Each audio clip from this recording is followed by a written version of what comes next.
For nearly 30 years, one name has followed a man who has done everything in his power to leave it behind.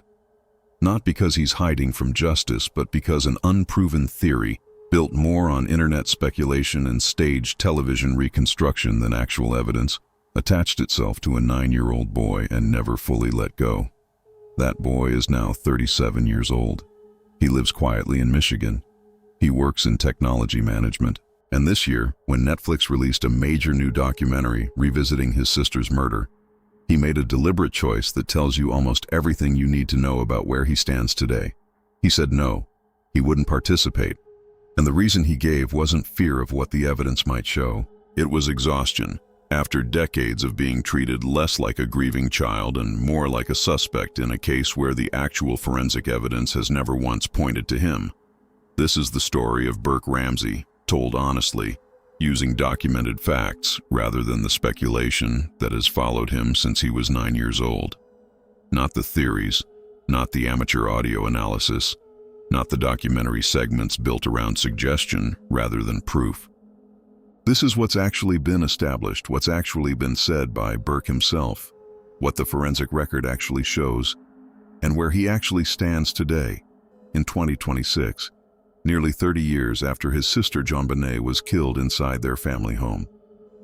Before we get into it, if you want true crime coverage that separates verified fact from decades of unproven speculation, hit subscribe and tap that notification bell so you catch our next deep dive. This case has generated more baseless theories aimed at a child who is now a grown man than almost any case in modern true crime history, and it deserves to finally be covered with the facts front and center. If that matters to you, hit the like button right now and let me know in the comments what you actually know about Burke Ramsey versus what you've just heard repeated online. Now, let's start with who Burke Ramsey actually was as a child before any of this happened, because that context tends to get lost entirely in 30 years of true crime coverage. Burke Ramsey was born in 1987, the second child of John and Patsy Ramsey, arriving 3 years before his younger sister, JonBenét.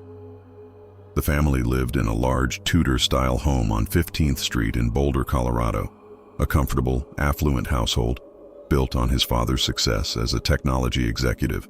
By all documented accounts from teachers, neighbors, and family friends, Burke was, by 1996, an ordinary 9-year-old, one who had his own dedicated train room in the family's basement, a detail that would later become part of the investigative record simply because it was one of the rooms searched on the morning his sister went missing.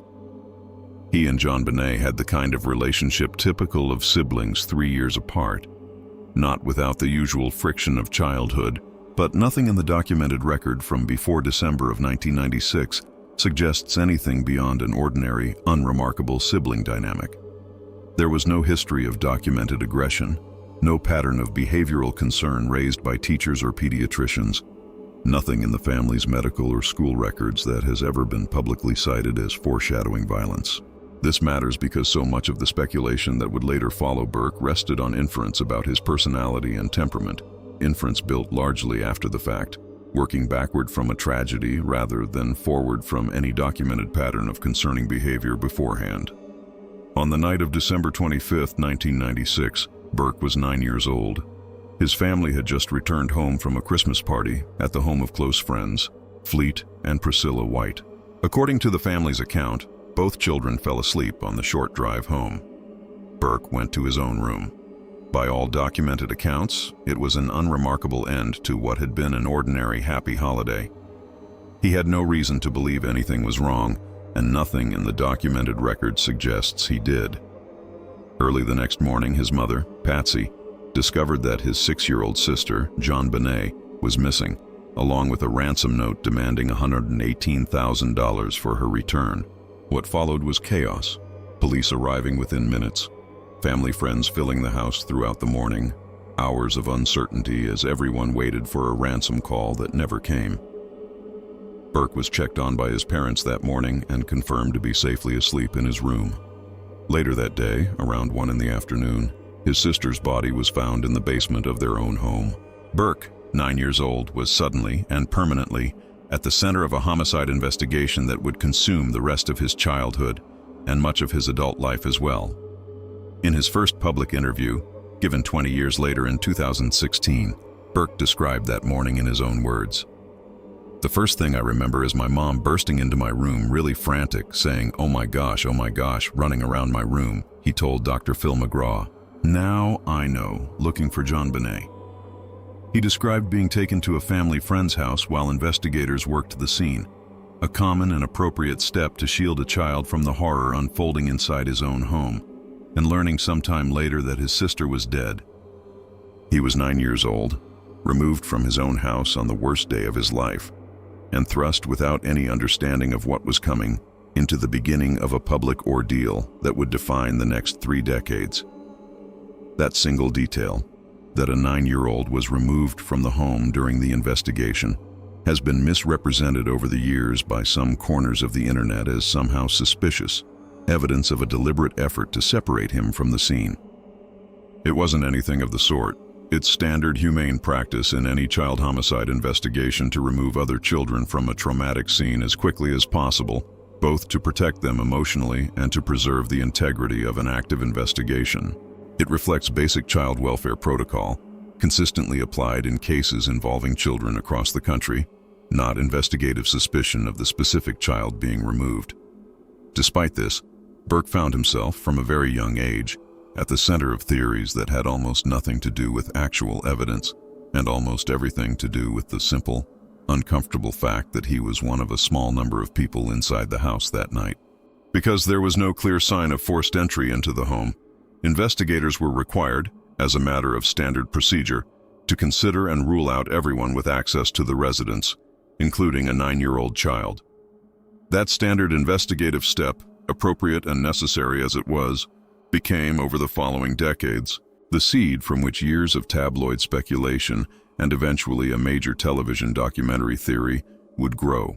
Let's be precise about what the actual forensic evidence in this case shows, because this is where responsible reporting has to be exact rather than speculative. And it's the single most important thread running through Burke's entire story. DNA from an unidentified male was recovered from JonBenét's underwear in 1997, mixed with a small amount of blood found there. It was tested again in 2003, using newer touch DNA technology capable of detecting genetic material from mere skin cell contact. And the same unidentified profile was found a second time, on a separate piece of clothing, her long underwear. That DNA has never matched Burke Ramsey. It has never matched his father, John. It has never matched his mother, Patsy. It has never matched any of the family friends who submitted samples during the investigation. When compared against the FBI's National Criminal Database, it has never produced a match to anyone with a prior criminal record either. Burke specifically was formally excluded through DNA testing in May of 1999, meaning that more than 26 years ago, physical, scientific evidence had already ruled him out as the source of the unidentified male DNA found on his sister's body and clothing. This is a crucial timeline detail that often gets lost in later coverage of this case. The DNA exclusion came years before the CBS documentary that would go on to raise renewed public suspicion about him in 2016. The science that clears him predates by nearly 2 decades the television broadcast that many casual viewers of this case still associate with his name.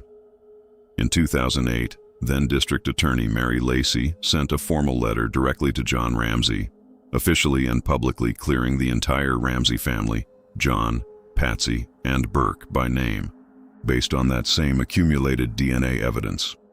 Her letter stated plainly that the presence of matching male DNA on 2 separate items of clothing worn by JonBenét at the time of her death made clear that an unknown male had handled those items, with no innocent explanation for its presence in 2 separate locations. To the extent that we may have contributed in any way to the public perception that you might have been involved in this crime, I am deeply sorry, Lacey wrote. It remains one of the most notable formal exonerations in American criminal justice history, and it explicitly named Burke as one of the family members it cleared, a fact that deserves far more attention than it typically receives in casual retellings of this case. So why, despite formal DNA exoneration nearly 2 decades ago now, does Burke Ramsey's name still carry suspicion for some people today? The answer largely traces back to a single television documentary, and it's genuinely worth understanding exactly what happened, because it explains a great deal about the life Burke has lived since, and about how quickly a broadcast can outrun the forensic record that should have prevented it from ever airing in the first place. In September of 2016, marking the 20th anniversary of JonBenét's death, CBS aired a 6-hour documentary event titled The Case of JonBenét Ramsey.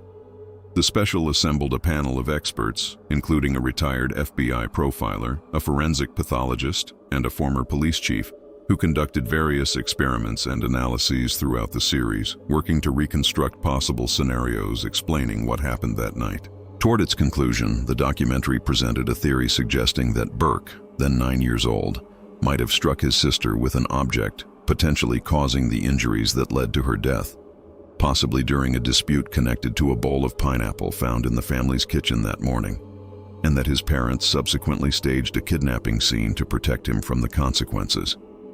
This was presented formally as a theory, one interpretation constructed by the documentary's producers and consulted experts, not as a proven fact, and CBS never claimed otherwise on air, framing it explicitly as one possible explanation among several the series explored.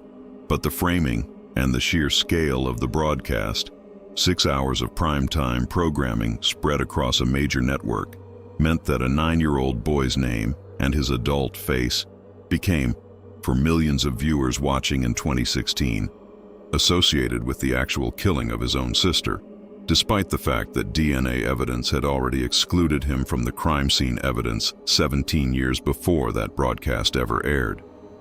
For an ordinary viewer with no prior familiarity with the DNA timeline, the documentary's staged reconstructions and expert commentary carried an authority and specificity that easily overwhelmed the far less dramatic, far less visually compelling fact that scientific testing had already resolved the question of Burke's involvement years earlier. Burke, by then in his late 20s, responded, and his response is worth examining closely, because it reveals a man who had clearly thought carefully about how and when to finally speak publicly after 2 decades of silence. In September of 2016, just weeks before the CBS special aired, he gave his first public interview ever, sitting down with Dr. Phil McGraw for what became a 3-part conversation broadcast across consecutive days. He addressed the theories directly and without hesitation, choosing not to dodge the central question everyone watching wanted answered. "I know people think I did it," he said, "that my parents did it." He described the chaos of that December morning in detail, spoke at length about how media attention had shaped his entire childhood and adolescence, and stated plainly, unambiguously, that he had nothing to do with his sister's death. He also explained with real candor why he had remained silent for 2 full decades before agreeing to that interview. "For a long time, the media basically made our lives crazy," he said. "It's hard to miss the cameras and news trucks in your front yard, and we go to the supermarket sometimes and there would be a tabloid with my picture, JonBenét's picture plastered on the front, or they would follow us around. Seeing that as a little kid is just kind of a chaotic nightmare. So I was pretty skeptical of any sort of media. It just made me a very private person."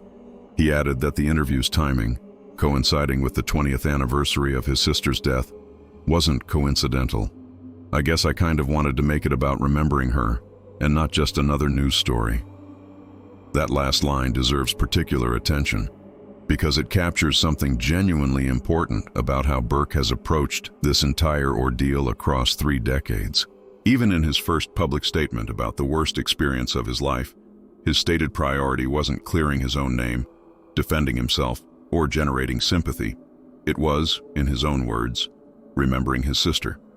That framing, choosing to center JonBenét rather than himself even while directly addressing accusations against him, has remained consistent across every documented public statement he's made since. 3 weeks after that Dr. Phil interview aired, and shortly after the CBS documentary itself broadcast its theory to a national audience, Burke Ramsey filed a defamation lawsuit against CBS, the documentary's producers, and several of the experts featured in the special, seeking $750 million in damages. His legal team argued that the documentary had presented unproven, speculative theories in a manner that led reasonable viewers to conclude he had likely been responsible for his sister's murder, causing severe, lasting, and quantifiable damage to his reputation, his career prospects, and his ability to live a private, ordinary life. The lawsuit specifically challenged the documentary's staged reconstructions, which included physical demonstrations attempting to show that a child of Burke's size and age could theoretically generate enough force with an object to cause the type of skull fracture JonBenét suffered. The case moved through the legal system for several years, working through the kind of extended discovery and pretrial proceedings typical of major defamation litigation against a national media company. In 2019, it was settled under undisclosed terms. CBS never issued a formal, on-record retraction of the documentary's content, and settlements of this kind typically don't require one. But the fact that Burke's legal team pursued, and ultimately settled, a defamation claim of that scale, seeking $750 million, suggests they believed they had built a genuinely strong case, one that carried real legal exposure for the network. Legal experts who followed the litigation at the time noted publicly that defamation lawsuits of this magnitude, particularly against a major broadcaster with substantial legal resources of its own, are rarely settled, unless the defendant's own counsel perceives meaningful risk of an unfavorable verdict at trial. Following that settlement, Burke largely retreated from public life entirely, in a way that has proven remarkably consistent and complete in the years since. According to public records reviewed by multiple news outlets, he relocated from Colorado to Michigan and has worked in technology management in the years following the lawsuit's resolution. He has kept an extremely low public profile, giving essentially no further media interviews of any kind in the years following the CBS litigation, choosing instead to build a private, genuinely ordinary adult life as far removed from cameras and true crime coverage as the continued, seemingly permanent public fascination with his sister's unsolved case would reasonably allow anyone in his position to achieve. That brings us to this year, 2026, and to the specific current context that makes this a genuinely worthwhile moment to examine his story closely. In late 2024, Netflix released a new 3-part docuseries titled Cold Case: Who Killed JonBenét Ramsey, directed by an Academy Award-nominated filmmaker known for meticulous, fact-driven true crime storytelling. The series revisits the case, features an extensive interview with John Ramsey discussing what he believes were significant errors made during the original 1996 investigation, and explores the ongoing push for advanced DNA testing that continues actively into this year, including the recent developments involving forensic genetic genealogy that have brought renewed national attention to the case throughout 2025 and 2026. Notably, the director behind this new documentary has publicly framed the project very differently than CBS framed its 2016 special.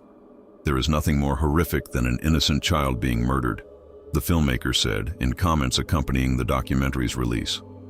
But combine that with the false narrative that she was murdered by her own parents or her 9-year-old brother, and that's a horrifying tale. That framing, explicitly describing the theory implicating Burke as a false narrative rather than a legitimate open question, represents a meaningful shift in how at least some serious documentary filmmakers now approach this specific aspect of the case, nearly a decade after CBS's very different treatment of the same theory. Despite that more sympathetic framing, Burke Ramsey was invited to participate in the Netflix project. He declined. According to reporting on his decision, he cited his treatment by the media and online web sleuths as his reason for staying out of it entirely, declining even a documentary explicitly positioned as pushing back against the theory that had defined so much of his adult public life. It's a telling, specific choice of words, one that draws a direct line between the CBS documentary's impact on his life nearly a decade earlier and his continued, deep caution around any project revisiting the case, even one framed around correcting the record and highlighting investigative failures rather than pointing fingers at family members. It's worth sitting with that decision for a genuine moment, because it tells us something honest and deeply human about where Burke Ramsey actually stands today, nearly 30 years removed from the worst day of his childhood. This isn't a man avoiding scrutiny because he fears what new evidence might reveal. The DNA evidence hasn't changed since 1999. It still doesn't match him.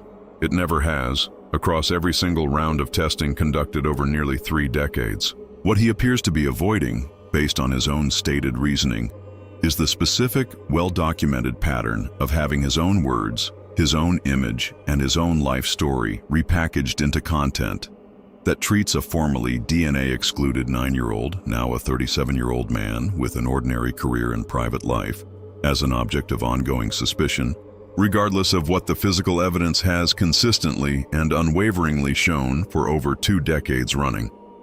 Let's talk honestly and specifically about why that original theory ever gained the traction it did in the first place. Because understanding its origins actually helps explain why it's never held up under real, sustained scrutiny. Central to the 2016 CBS documentary's theory was a piece of evidence known simply in true crime circles as the pineapple, a detail that has become almost inseparable from public discussion of this case over the years. The autopsy conducted after JonBenét's death found partially digested pineapple in her stomach, suggesting she had eaten it somewhere between 1 and 2 hours before she died. This conflicted directly with her parents' account that she had fallen asleep before returning home that night and never woke to eat anything after being carried to bed. A bowl containing pineapple was later found on the kitchen table, bearing fingerprints from both Burke and Patsy Ramsey. JonBenét's own fingerprints were notably not found on that bowl.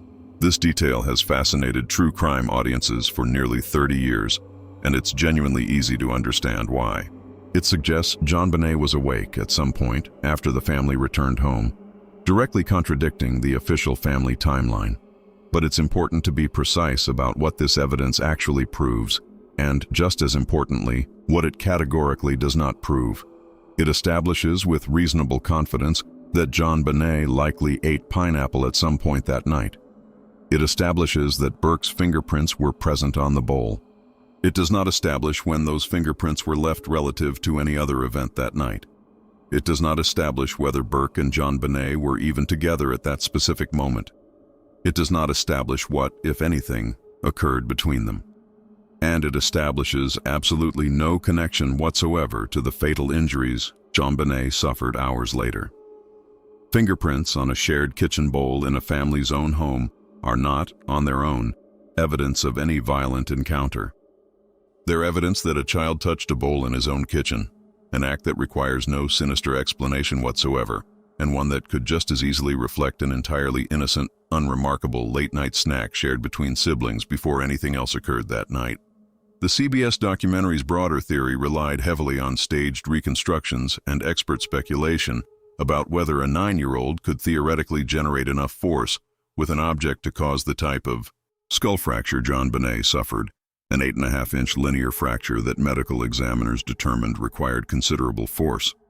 Experts featured in the special conducted physical demonstrations using proxies and controlled experiments, suggesting it was mechanically possible for a child of Burke's approximate size and age to generate that level of force under the right circumstances. But mechanical possibility is a fundamentally different evidentiary standard than actual evidence connecting a specific person to a specific act, and the documentary offered no physical evidence, no DNA at the injury site, no fingerprints connecting Burke to the murder weapon or garrote, no witness account of any kind, directly connecting Burke to the fatal injury itself.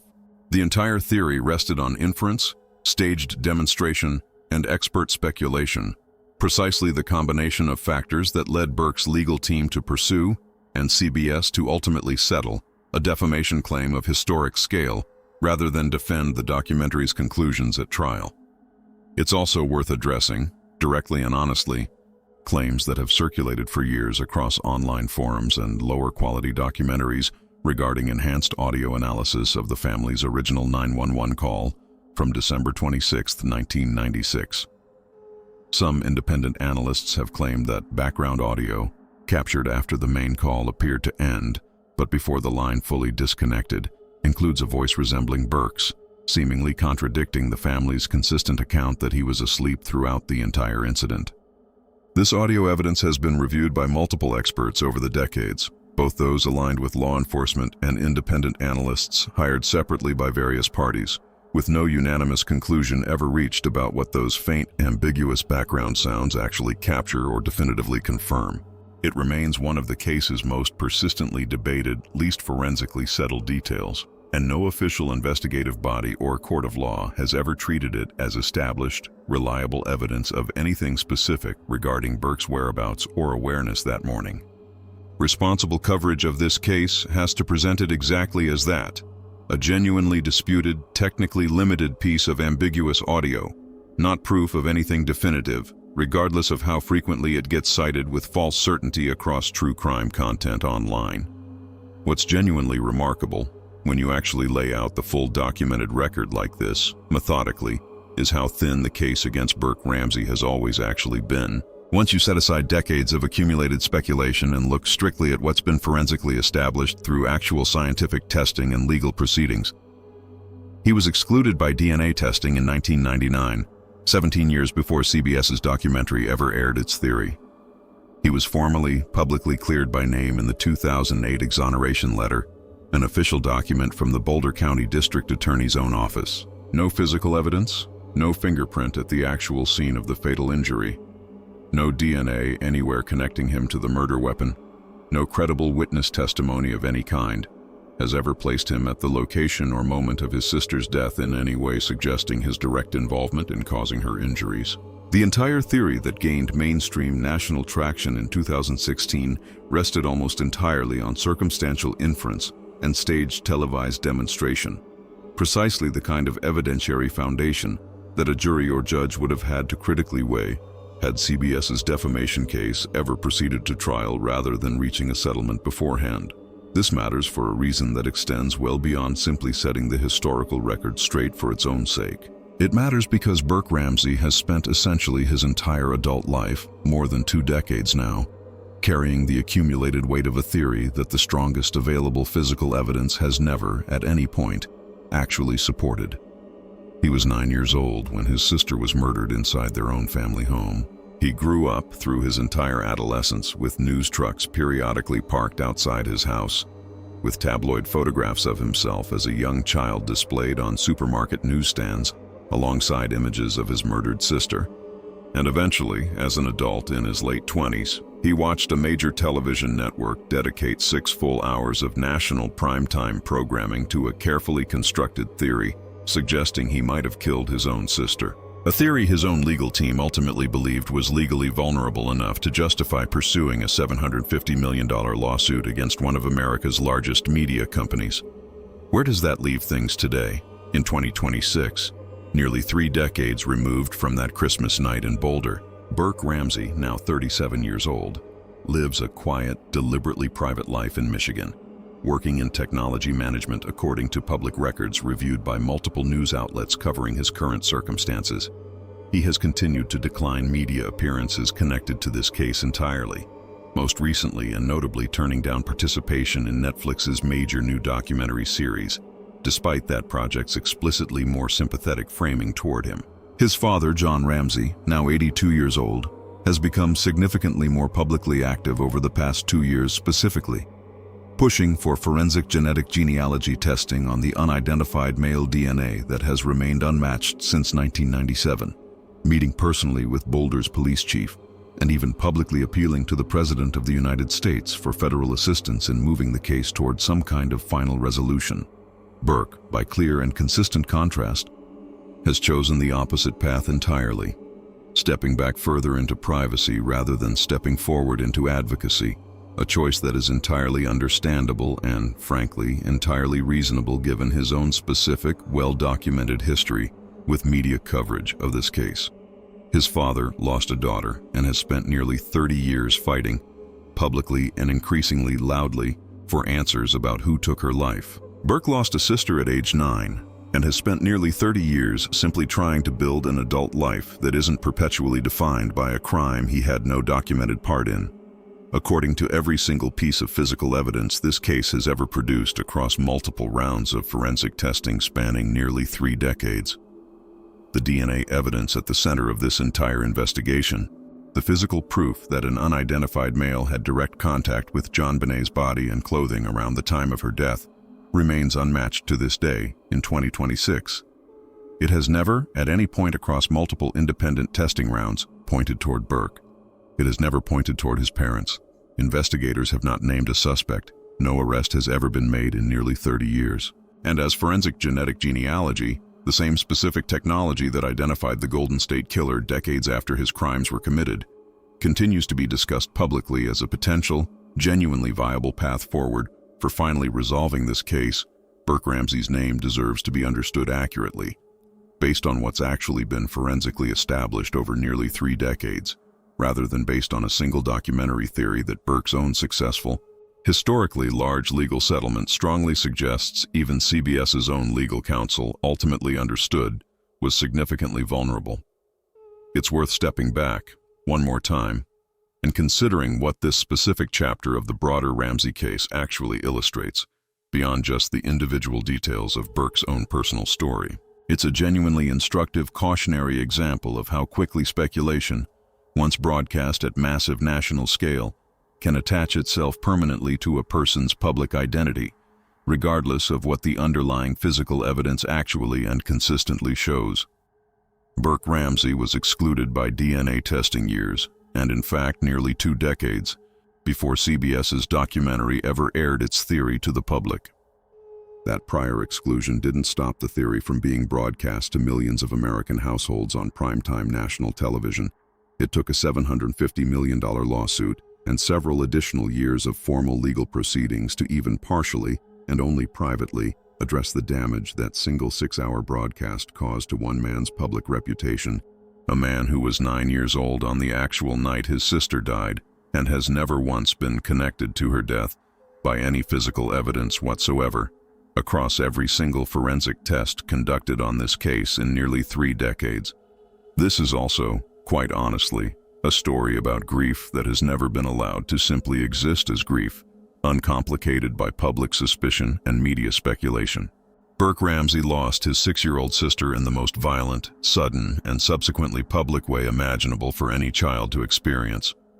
He then spent the following 3 decades watching that profound personal loss get repeatedly reframed by others, first as tabloid fodder throughout his childhood and adolescence, later as primetime documentary speculation as a young adult, and now, still today in 2026, as recurring subject matter for an endless stream of online true crime content, much of which continues to raise his name in direct connection with a crime the forensic evidence has never once actually tied him to, across any round of testing performed since 1997. His decision to decline participation in the new Netflix documentary isn't evasion, and it isn't guilt. Based on everything documented about his specific history with media coverage of this case, it reads instead as a firm, hard-won boundary, set by a man who has already, once before, had to sue a major national television network just to formally push back against unproven speculation broadcast at scale about his own childhood self. For his father, John Ramsey, the fight continues to be public, urgent, and increasingly specific in its focus, centered on DNA technology, laboratory capabilities, and the specific institutional bottlenecks he believes stand between this case and its final resolution after nearly 30 years. For Burke, the fight has taken a fundamentally different, much quieter shape, simply trying to live an ordinary adult life, 3 full decades removed from a childhood tragedy that was, according to every single piece of physical evidence this case has ever produced across multiple independent testing rounds, never something he had any part in causing. Both responses are legitimate, deeply human reactions to an experience that most people can barely imagine enduring even once, let alone across 3 decades of continued, largely unrelenting public attention and periodic renewed speculation.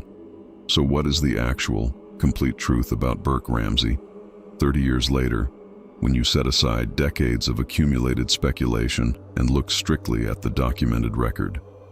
It's this: a 9-year-old boy lost his younger sister in December of 1996 in circumstances no child should ever have to experience. He was investigated as any family member reasonably would be in a case with no clear evidence of forced entry into the home, a standard and appropriate step in any competent homicide investigation. He was formally excluded by DNA testing in 1999, years before any major public theory implicating him ever gained traction.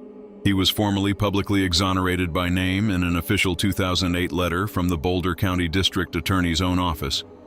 He was, nonetheless, 17 years after his DNA exclusion, the central subject of a major national network documentary theory broadcast in 2016, a theory he successfully and expensively challenged through a historic defamation lawsuit that was ultimately settled under undisclosed terms rather than fought to a public verdict CBS's own legal team may well have believed it could lose. And today, in 2026, he lives quietly, works in technology management, and has made the deliberate, well-documented, entirely understandable choice to stay out of the ongoing media cycle surrounding his sister's still unsolved murder entirely, even as his own father pushes publicly and urgently for the specific DNA breakthrough that might finally, after nearly 3 decades, identify who actually did this.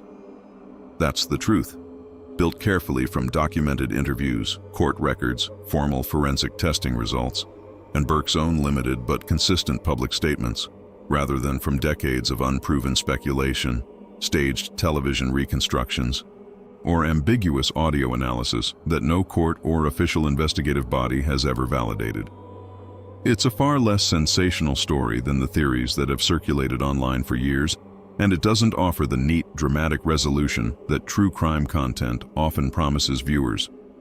It's also, simply and importantly, the accurate one, grounded entirely in what's actually been proven rather than what's merely been repeated often enough online to start sounding true. If this deep dive gave you a clearer, more accurate picture of who Burke Ramsey actually is, based on documented facts rather than years of circulating speculation, make sure you're subscribed to this channel so you catch our continued coverage of this case as it develops. Hit that like button if you believe people deserve to be covered based on evidence, not theory, especially when that person was a 9-year-old child at the center of a tragedy he had no documented part in causing. And let me know in the comments, honestly, now that you've seen the actual documented record laid out in full, has your understanding of Burke Ramsey changed at all? Remember, underneath every headline, every documentary, and every online theory this case has generated over the last 30 years, there is a real family that lost a child in the most devastating way imaginable. And there is a real man, now 37 years old, who was once simply a 9-year-old boy asleep in his own bed on the worst night of his family's entire life. JonBenét Ramsey deserves justice, and the consistent physical evidence in this case continues to point toward someone who has never, in nearly 30 years, been identified. Burke Ramsey deserves to finally be seen for what the actual documented evidence has shown for more than 25 years running now. Not a suspect, but a brother who lost his sister far too young and has spent his entire adult life quietly trying to find a place to grieve her, far away from cameras and speculation that have never once, in nearly 3 decades, had the actual evidence to justify pointing in his direction.